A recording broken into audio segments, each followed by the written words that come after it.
Hey guys, it's Leah and Michelle. So we just watched Gosnell. I can't give you the normal happy-go-lucky that Leah and I give you for our show because it was very surreal. It was very serious. I don't know if you guys would be willing to give us a thought or two for our YouTube channel on what you thought about the film. I don't mind. I thought it was heartbreaking. I thought it was... I'm amazed that it wasn't reported. I know. I'm amazed that it has been blocked in the news, and NPR wouldn't advertise, people would not advertise so that the truth is there. Right. And it's like that one vlogger said, I care about the truth. Right. Not whether it's your truth, but there is one truth, and what is it? All right, listen up. We are looking for anything that looks like drugs or paraphernalia. Philadelphia Police Department, we have a search warrant. What is that smell? Man, you gotta see this. Is this normal? I don't know. I've never been in an abortion clinic before. You are not going to believe what I saw last night. How many? So far, we found over 30 of them. Healthy woman goes into a clinic, comes out dead, and there's no police report?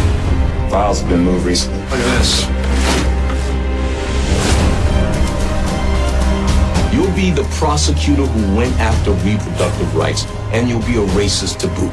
You've got a lot of folk who'd like to see abortion outlawed. And this is not going to be the case that gives them an excuse. Prosecution has offered you a plea bargain, Dr. Gosnell. But I would have to admit I was guilty. I'm not guilty. When you get to the courthouse, you are going to be swarmed by reporters. You ready for this, Councilman? Where's everybody? When was the last time your division inspected Dr. Gosnell's clinic? We had instructions directly from Governor Ridge's office not to inspect. Wouldn't testify in that case about anything. You doubt you'll find a doctor who will. And you look at the facts, you will see what I see. An overly zealous Catholic investigator. Is that what you want to make this about? There's nothing that man did that protects women or children, and you don't have to be a pro-life activist to see that. Kermit Gosnell is perhaps the most prolific serial killer in American history. Better win.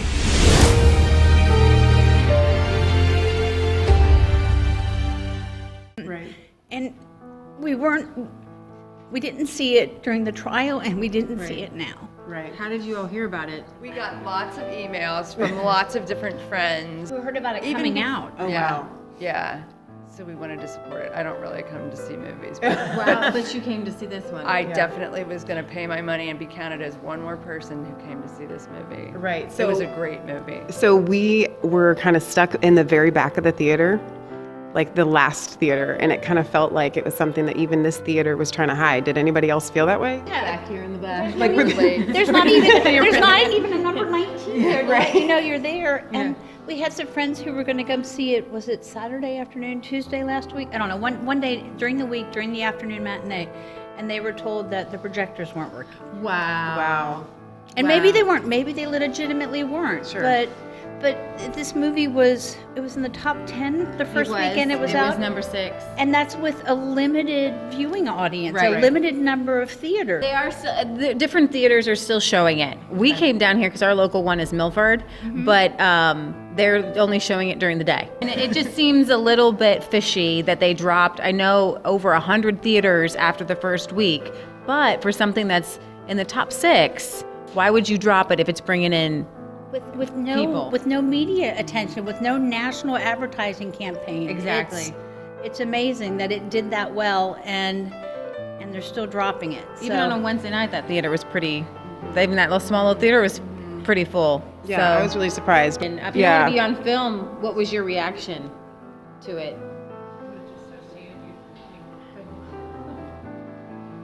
Yeah, she just said it was just so sad because it is. It's heartbreaking. So is there something good now that comes out of this movie coming out? Is there something that good that can come out of it? Yeah. Just telling the truth. Get the truth out. We were talking about it, and for people who maybe are on the fence about babies, maybe this would change their mind. Yeah. I don't think if you're hardcore pro-choice that this will change your mind. You'll be mad about. You'll find some reason to be mad about it. But people who are open-minded haven't really thought about the issue much before because it never concerned them. They don't have children. They haven't been pregnant before. Right. They haven't been faced with decisions like that. Right. For those people, maybe it'll open their eyes and it puts a face. It puts a face Right. to it. Yeah. Exactly. So. Exactly. And big time. And then to see the conditions Oh, that was just. that even in the midst of an abortion facility, everyone deserves to be in a clean, sterilized. I mean, his mind had to literally be. And those babies, even if it was legal to do what he was doing, he could have treated their bodies with respect. Exactly. And he didn't. And the trophies with their feet. I mean, it was Right. just. It was just. I mean, the title was perfect. He was a serial killer. That's Right. what he was. Why do you think it was that I follow the news? Like, that's what we do. And I didn't know half of those details. Yeah. I couldn't. Why do you think that's hidden? Like, I didn't know that stuff. Did you know any of It's that just stuff? political. It's because it deals with abortion, and if you say anything against abortion, then like they said, you're racist. You're against women's health. You're against. I don't know what you're against. Women but are it's- being lied to. We're not caring for them. I can't say much about Susan B. Anthony, but I know she was very pro-woman and very pro-life. She was one of the first feminists. Feminists were all very Yes. pro-life. Well, and Margaret Sanger wanted to. She wanted to she basically wanted to kill off black people, Exterminate the black race, population. The race. She wanted to. She was the ultimate racist. She wanted to exterminate black people. She wanted to exterminate Jews. It had nothing to do with women's health. The mentally ill. I mean, she was like Hitler. I mean, and He admired her, actually. did he really? Hitler did admire Margaret Sanger. Amazing. It's amazing. So. But I do think that we need to think about what to do now. We've got to get our young people to watch this stuff. I was just talking about a young person that I know who's just feeling rebellious and wants to be pro-choice and pro all this stuff. Her mother needs to just rent the movie and they just need to watch it together and let the truth be known. And the other thing we have to do is, instead of condemning these women who find themselves with an unplanned pregnancy, is we need to make sure that we have the resources that they need to have their children, to give their children up for adoption. My whole family is adopted. All 4 of us children were Well, adopted. God bless. That's amazing. Wow. So, I mean, so we need to make sure that we're supporting. Before 19... I was born in 65, so. I was born 4 years before Roe versus Wade, and my birth mother said she was pro-choice. Wow. So here I am. Wow. Yeah. Wow. So, Well, praise God that you're here. Anyway, I cut you off. No, you're right though, but so we need to make sure that the word gets out, and we need to make sure that people who find themselves in this situation don't feel like their only option is getting an abortion. There's always some story of life. I was born in 1981, and my mom got pregnant with me out of wedlock, and my dad said, "You're getting an abortion. We're going to the abortion facility now." And my mom said, "I can't do it. I can't." And I'm here today. That takes so much courage to do that, to stand up And to I people. think about it all the time. Every time people talk about, what if a woman is, and my mom said, she said, when I was born, she said, when she held me, she said she felt love for the first time in her entire life. Oh, holding a baby. And my is mom just- has been the most loving, kind person, and like she is. And I can't imagine my life without her and her life without me. And there's always these stories, and we have to be able to get that out to people, that maybe this child might change your life in a good way. And if it doesn't change your life, it might change the Somebody life of like else's. my parents who adopted me. I mean, they were That's always mom and fantastic. dad, and people would say, "Oh, you have your daddy's eyes." I mean, and we would giggle, and it was our secret. That's beautiful. And so everybody deserves a chance at life. Everybody does. Amen. A baby's not an inconvenience. It might be bad timing for you, but there are so many people who are willing to help you, and if you still can't do it, there are people who are willing to raise that child for you. So, Exactly. That's a good message of hope, I think. That is a good message of hope. We can't give too many details, but we know of a family who could not get pregnant, very close to us, And recently, they tried fertility treatments for a year, wouldn't work. The fertility doctor said, don't even bring me your money anymore. And they went to try to adopt. Long story short, they found a woman through a friend that was getting ready to give birth within a week. And she went to an abortion clinic early on, and she turned around and went back. She knew she couldn't give birth to this baby, or she couldn't care for the baby, but she wanted to give birth to the baby. She was going to go to the hospital and just hand it over to the state.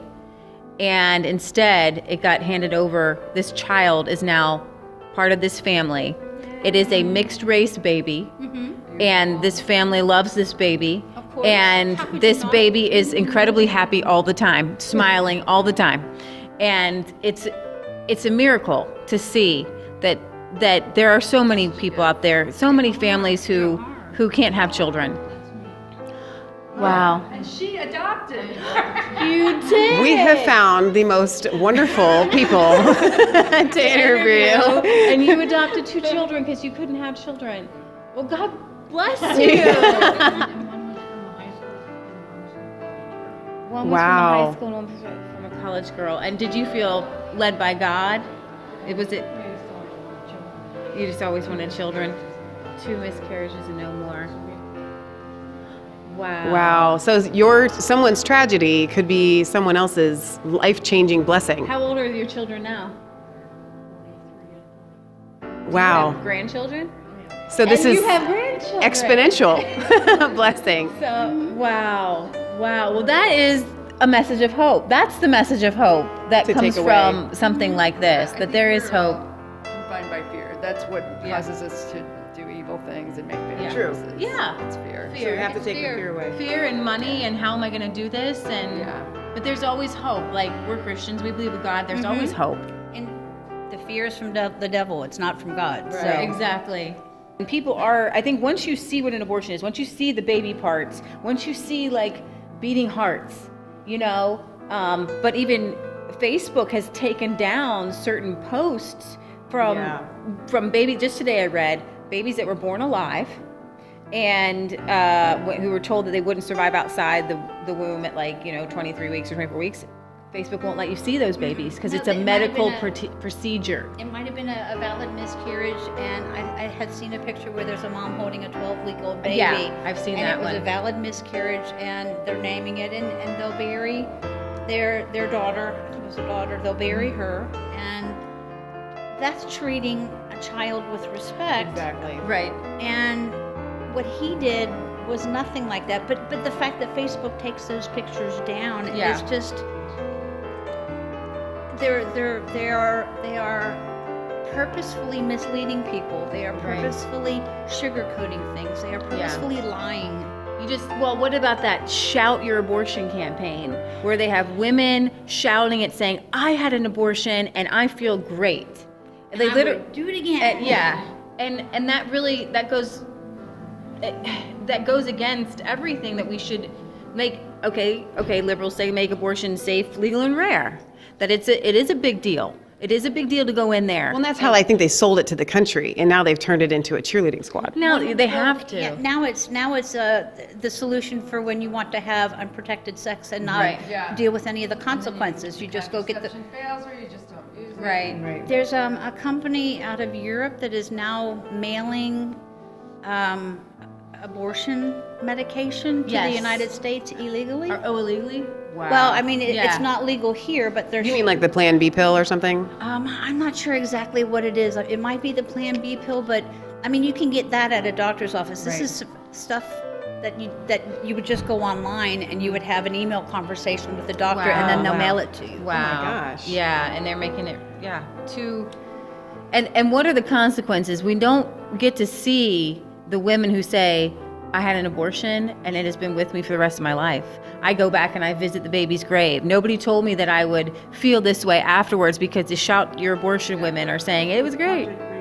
The Project Rachel is for mothers and fathers too that had abortions and regretted it afterwards, and it's a source of healing for them.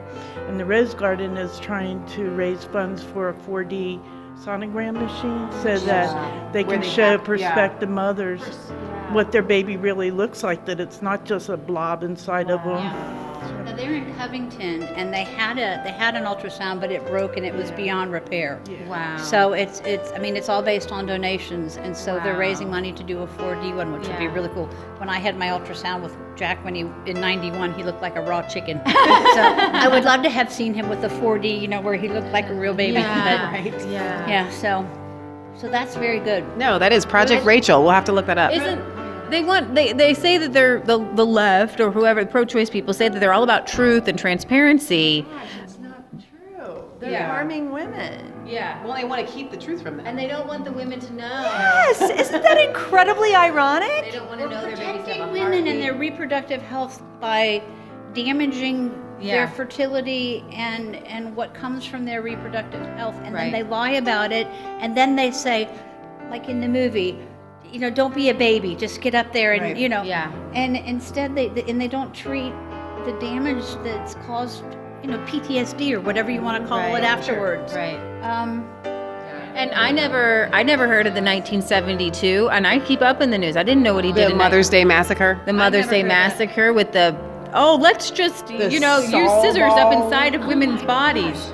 And let's see how that might work out. And they all ended up, damaged and hurt. And why wasn't he prosecuted for that? Why didn't they, I'm sure it wasn't allowed to be entered into evidence because it was irrelevant for what he was currently being tried for. Right. But I would love to have had somebody in the news media cover that. And well, that could be a movie in and of itself, especially if they have footage for it. I mean, they videotaped it. He obviously, I did know this. When he was in prison, he still reads his Bible. He still thinks he's a Christian. He still thinks he did God's work. I think he's possessed by Satan. I think he's just mentally ill. But then all the people who were complacent and cooperated, that's the evil.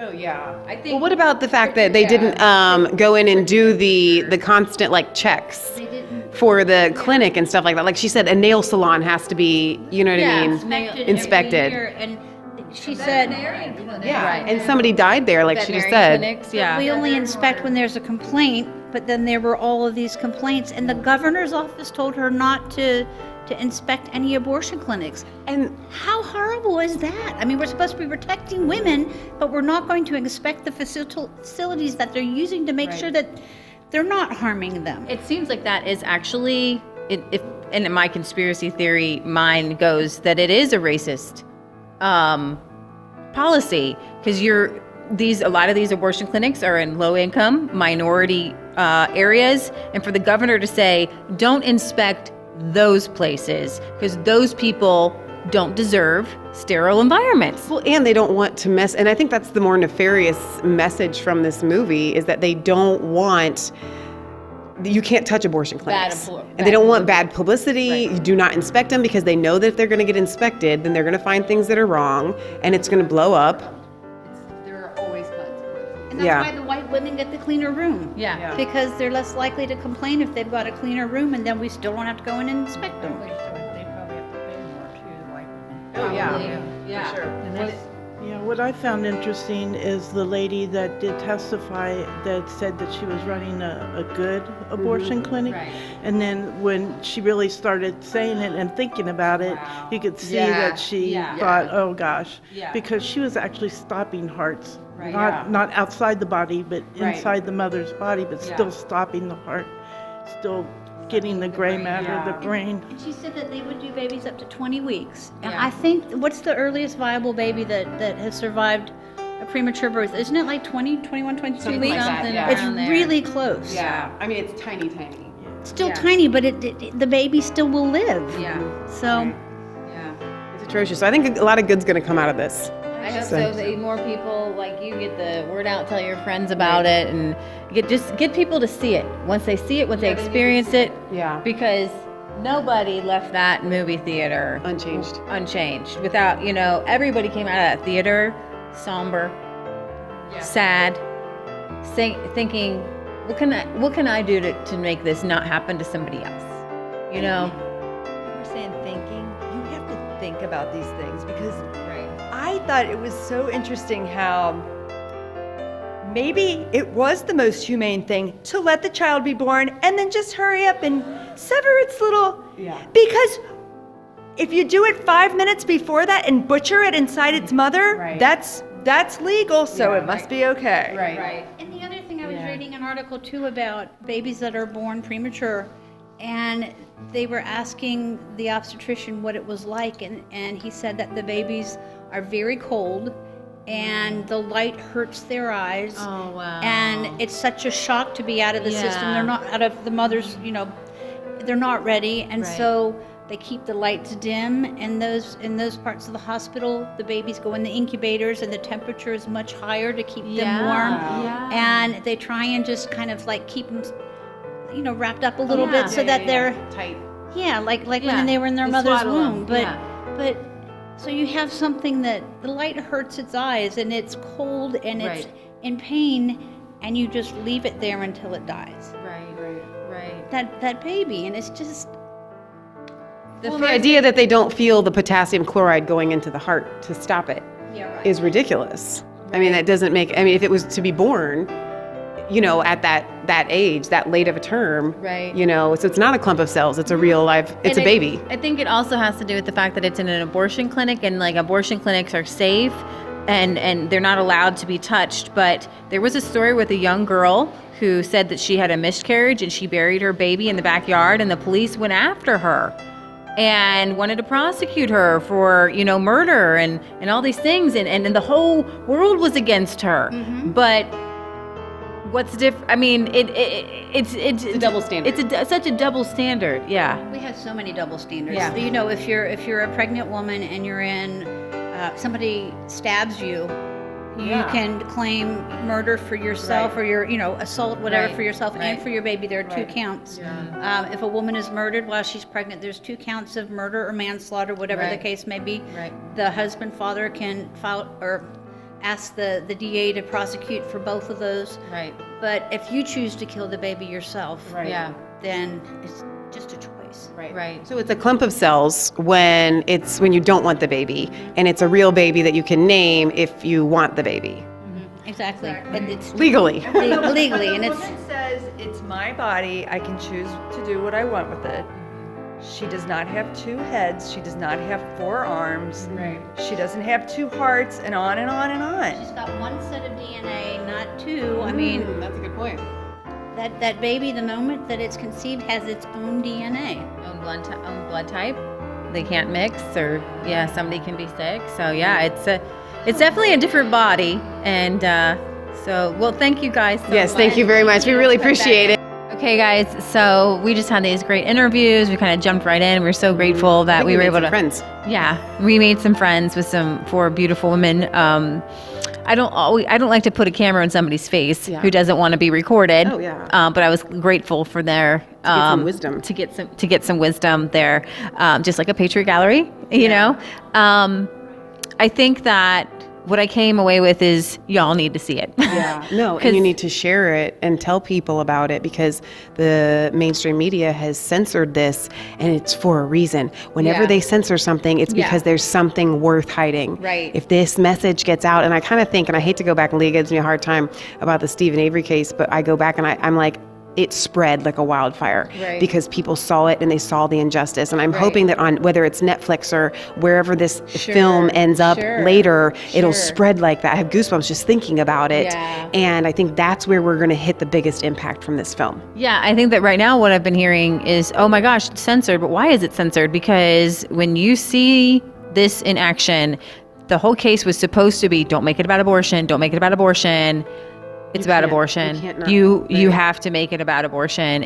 You can't not. When he talks to the sanitary, wonderful abortion doctor and how she describes how she takes this giant needle in and puts it into a baby's heart and sucks their brains out and then sucks this whole baby out.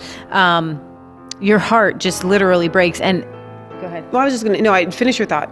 No, that's good. Well, my question for you, Leah, is like, it's really difficult to watch these kinds of films. And I think that there might be some people out there going, I know about abortion is bad and I don't need to see this film.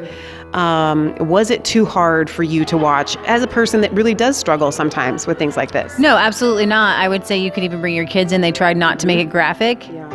This, I don't know what it was rated, probably PG-13. I think that you could bring kids as young as 11. It wasn't graphic if they're going to know about this stuff anyways. But yeah, it wasn't graphic. You're not going to see everything on there. Kansas, when we first met, one of the gifts that he gave me was a rubberized baby, a 12-week-old baby. And where did you get that from? Well, the pro-life people give those out at state fairs and stuff. And it had such a big impact on you that you wanted to pass it on. When you could hold that little baby in your hand, what went through your mind?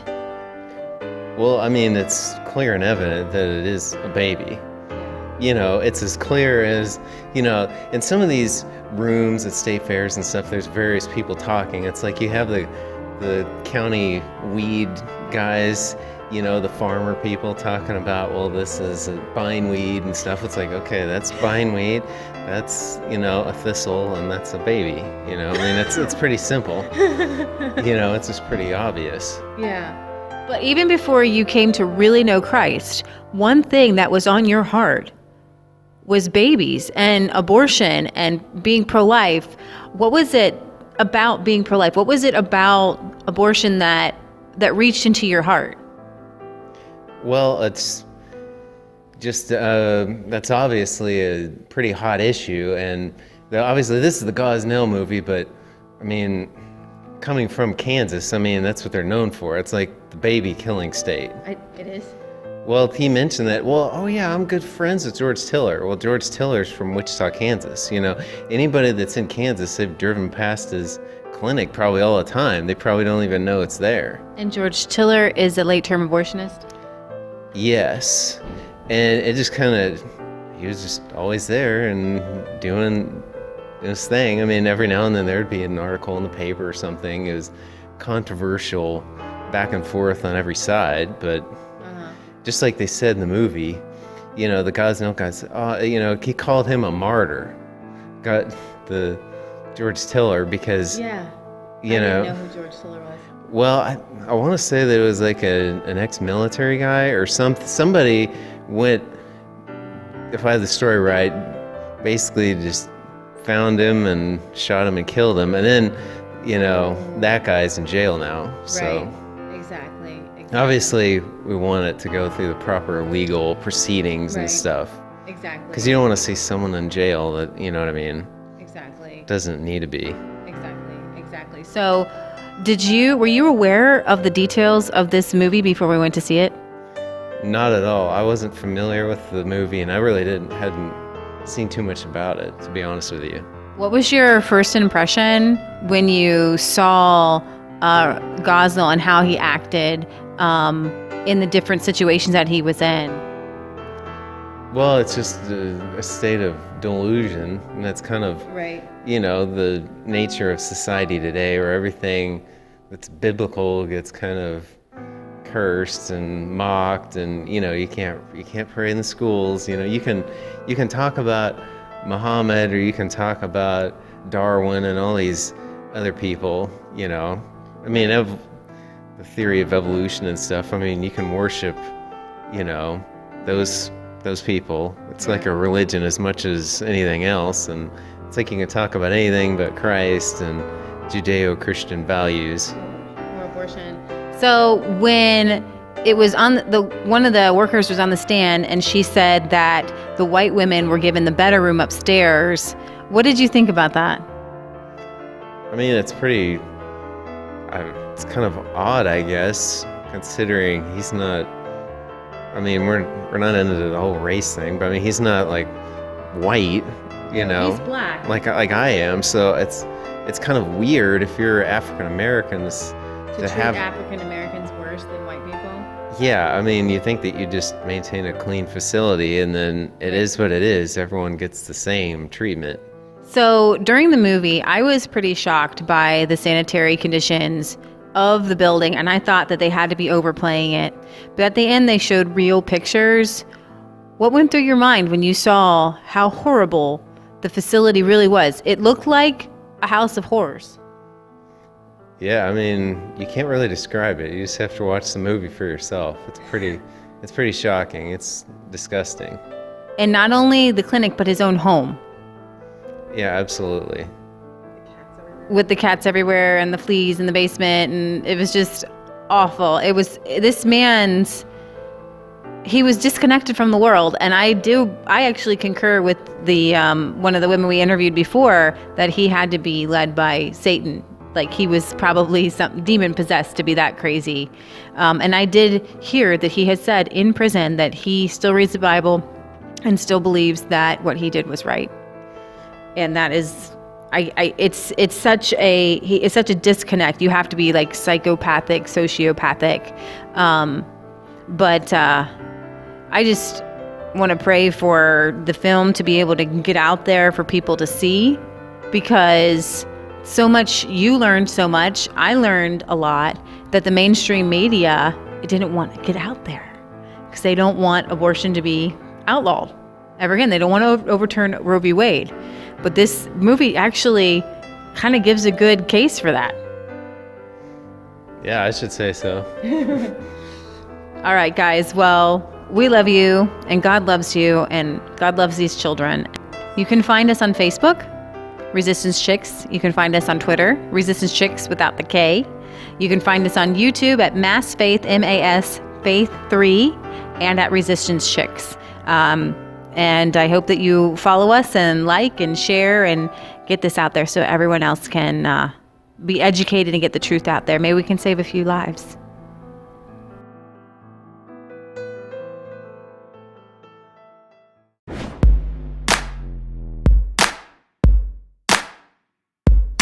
I was cold all alone. No place for home every day. So afraid. But you called my name.